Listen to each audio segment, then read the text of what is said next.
Olá, turma, tudo bem com vocês? Eu sou a professora Daniela Olive, especialista em alfabetização, também psicopedagoga, e hoje eu vou falar de um assunto que foi pedido para vocês e que está na minha área da psicopedagogia, que é TDAH em sala de aula. Como um professor pode observar e auxiliar para o diagnóstico mais assertivo de uma criança, né, com TDAH. Mas antes de começar esse conteúdo, eu quero pedir para você se inscrever aqui no nosso canal, também compartilhar esse vídeo e abaixo desse vídeo tem a descrição da nossa comunidade. Ela é uma comunidade 100% gratuita que visa ter encontros semanais para debater conteúdos, né, relativos à sala de aula, também buscar auxiliar cada vez mais vocês, professores, mas só participa desses encontros quem participa da comunidade. Então, vem com a gente para esse conteúdo. Professores, professoras, tudo bem? Então, vocês pediram um conteúdo falando como identificar uma criança com TDAH na sala de aula. Primeiro, você, professor, precisa entender um pouco do que é o TDAH.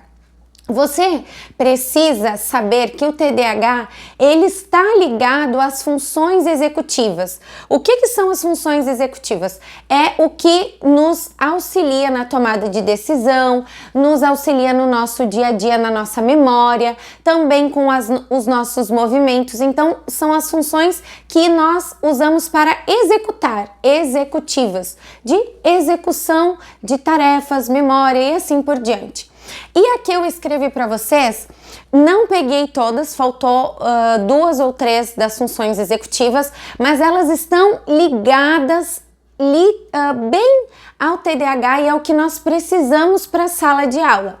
Então, você, professor, quando você recebe um aluno novo no início do ano, não tem laudo, não tem nada, você quer perceber, né? Você quer estar ali vendo aquelas crianças.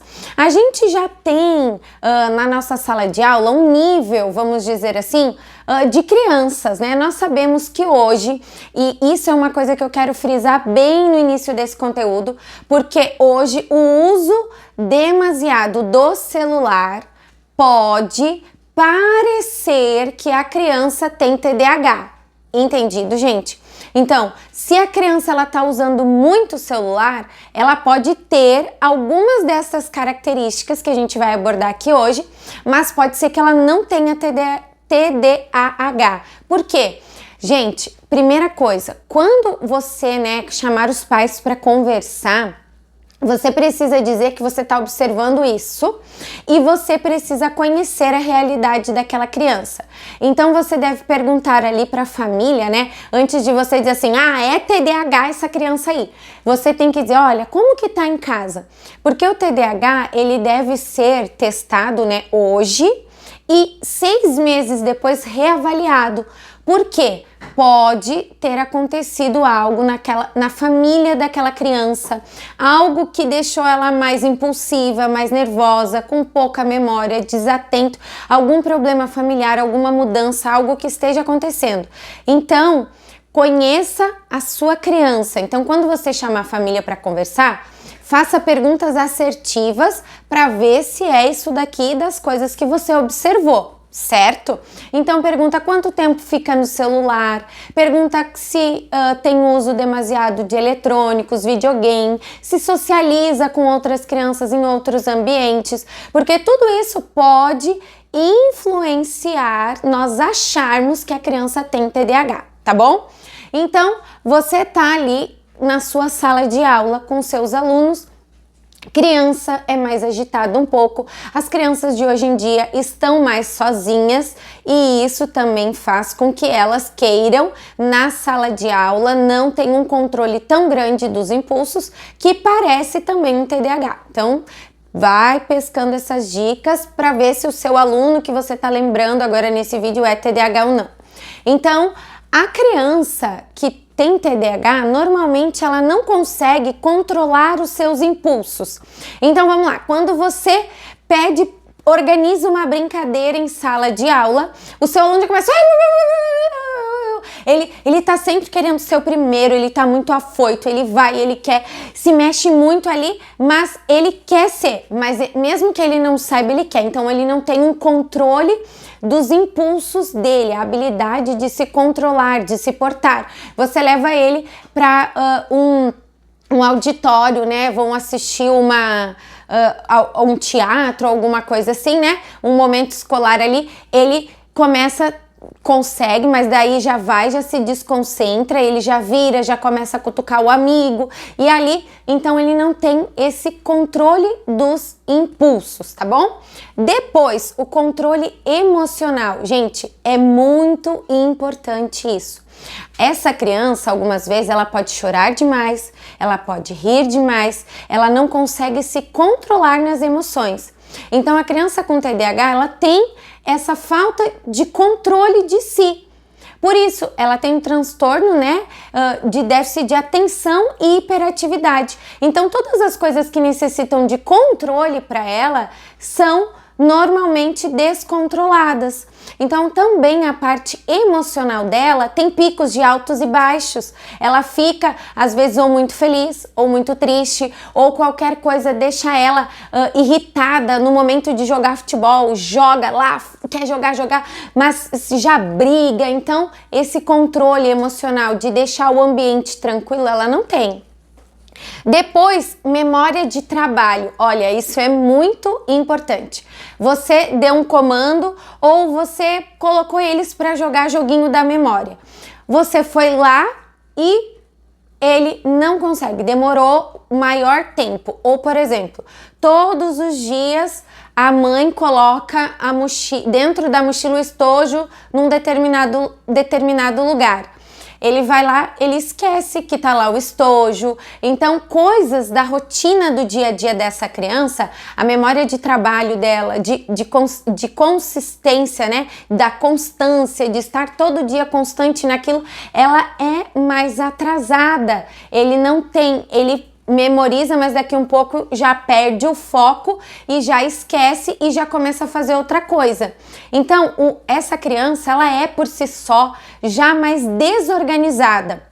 Outro dia, observando uma sala de aula, né, vendo uma criança que eu já conhecia a família, e aí, mas não conhecia a criança em sala, conhecia a família, o relato do pai dessa criança, e ele disse assim: a minha filha dorme tarde, porque a minha esposa é assim, elas são noturnas, tem uma rotina, e falou ali, deu um relato breve da criança.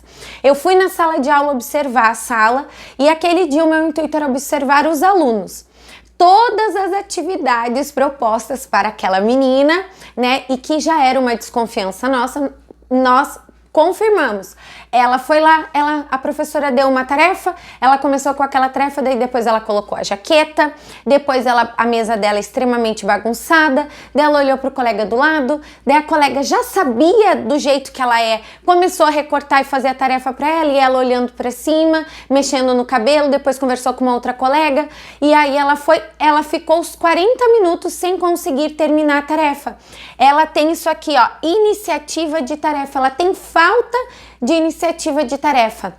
Ela não consegue começar, ela procrastina, ela começa e para, e aí ela tem essa dificuldade, junta a memória de trabalho, esses daqui são os mais importantes, né, que a gente mais percebe na sala de aula, né, memória de trabalho, planejar e priorizar. Então a professora deu a tarefa, era recortar, colar, montar e entregar. Ela não conseguiu, ela não consegue planejar e priorizar o que ela tem que fazer. Tudo distrai essa criança. Ela vai, as notas são baixas e o que atrapalha o rendimento escolar.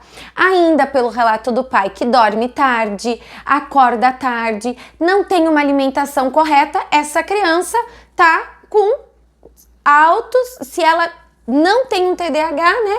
Ela não tá conseguindo se organizar. Claro que precisa passar. Lembrando, gente, precisa passar sempre pela uma avaliação completa, né? Neurologista, neuropsicopedagogo, psicopedagogo, fazer psicólogo, é uma avaliação multidisciplinar. E se hoje deu TDAH, confirma 6 meses depois, tá bom? Então, essa memória de trabalho, esse planejamento e prioridade que você vai lá e fala, né, para essa criança, olha, agora começa, ela começa, mas se a professora falar, ai, no meio do caminho, ou algum colega derrubar alguma coisa no chão, deu, ela vai parar e vai continuar fazendo outra coisa e nem vai lembrar do que ela tinha que fazer. Depois, iniciativa de tarefas. Você diz para ela fazer. Outro dia, né, conversando com a minha irmã, e a minha irmã também é professora, ela disse assim, o TDAH tu tem que levar pela mão porque ele não consegue ir fazer sozinho. E é assim, o TDAH, ele tá ali no meio de todo mundo, ele tá impulsivo, ele quer, vai, mas daqui um pouco, quando é algo que é para ele, que ele precisa fazer, ele não tem a iniciativa. A gente estava falando da minha outra irmã, né, que ela precisava ir ao médico dos olhos e tudo, e ela tem transtorno do déficit de atenção e hiperatividade, e ela não foi sozinha ao médico, precisa levar ela lá mesmo, já sendo adulto. Então essa falta de iniciativa, essa falta de começar, quando ela não tem a liderança do grupo, tá? Ele é impulsivo, mas ele não consegue liderar. E depois, é claro, a organização. Então, essa criança vai ter sempre a mochila mais bagunçada, a mesa vai ser desorganizada. Você vai dizer para ele assim, abre o livro na página tal, guarda o caderno. Ele não vai conseguir guardar o caderno, abrir o livro, se organizar nas tarefas. Por quê? Ele não consegue planejar e priorizar. Por isso, quando você está na sua sala de aula, hoje a gente está falando sobre alguns sintomas, mas eu quero só repassar, quando você está numa sala de aula, que você está percebendo esses sintomas nos seus alunos, no seu aluno, você tem que dar comandos curtos e diretos. Essa criança precisa sentar mais perto de você. E ela precisa ter um anjo da guarda na sala de aula junto com você.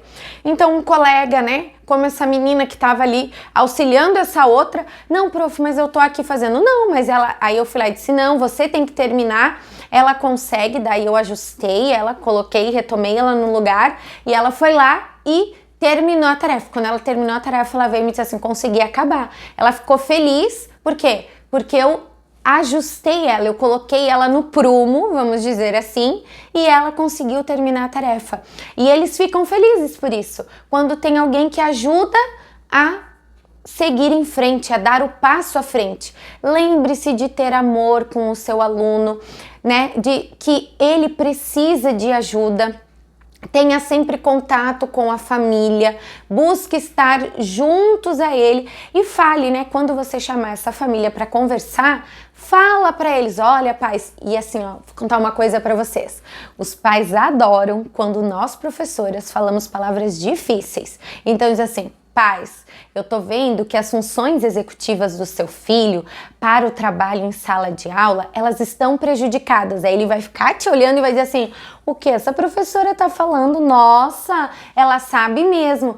É, pai, as funções executivas são aquelas que auxiliam no nosso trabalho, a execução do trabalho do dia a dia. Aí você vai falar para ele, né? Olha, ele não tá controlando os impulsos, a parte emocional tá um pouco prejudicada, não tá tendo alguns amigos, e você vai falar aqui isso, e eu tenho certeza que o seu pai que você chamou vai acreditar na sua observação, porque eu acredito na sua observação, porque você, professor, você tá 24 horas pensando em aluno, você vê aluno e você é um ótimo balizador para emoções, para ensino. Então, empodere daquilo que você sabe. Fale para os pais com segurança. Estude, busque, que eu tenho certeza que a cada dia você vai ficar melhor em observar a sua sala de aula e trazer também depois recursos para esses alunos cada vez mais assertivos, para que eles aprendam cada vez melhor. Então não se esqueça de TDAH, funções executivas, elas estão prejudicadas na hora do ensino. Eu espero você no nosso próximo conteúdo. Deixe o seu comentário aqui de um próximo vídeo que você quiser, tá bom? Até mais!